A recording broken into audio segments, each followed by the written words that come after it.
Across the Atlantic, Frédéric Pierre Bourdin, born in 1974 in Nantes, France, perfected a different kind of disappearance, his own. He forged birth certificates, practiced regional accents, and slipped into children's shelters by posing as an orphaned teen, though he was already in his 20s. Each identity bought him food, a cot, and a few weeks of human affection before authorities caught on. May 1997 found him sleeping on a bench at the railway station in Linares, Spain, newly expelled from a shelter that had discovered his latest lie.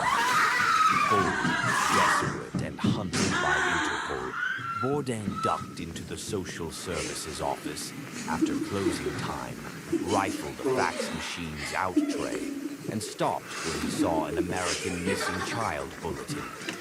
Blonde kid, same scrawny build, 3-year gap since disappearance. Nicholas Barclay. A plan bloomed. Bourdin shaved, plucked his eyebrows to widen his eyes, ripped the cartilage of one ear to mimic the notch in Nicholas's, and dialed the Guardia Civil from a payphone, pretending to be a good Samaritan who'd found a frightened boy. Officers discovered Bourdin curled under a blanket, refusing to remove a scarf that hid his clean-shaven face. My kidnappers injected dye in my eyes to darken them, he whispered in accented English, so police wouldn't recognize me.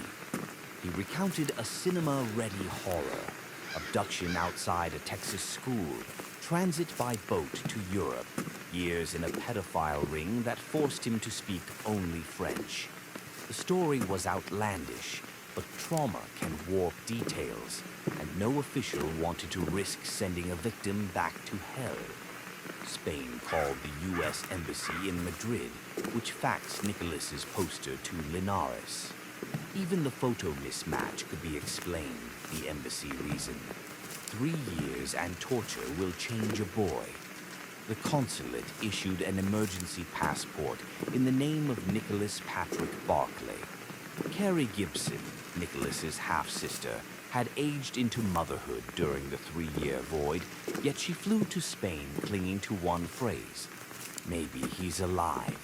Inside the Linares group home, a thin teenager sat at a metal table, hood low, baseball cap lower. When Carrie said, "Nikki, it's me," he unspooled to his feet and let her hug him. In later interviews, she admitted she thought, he feels too tall, too stiff. But grief overrode skepticism. They landed at San Antonio International on October 18, 1997. Local stations preempted sitcom reruns to broadcast the embrace between mother and son. Asked what he wanted first, Nicholas said, "Barbecue and a blanket that smells like my mom."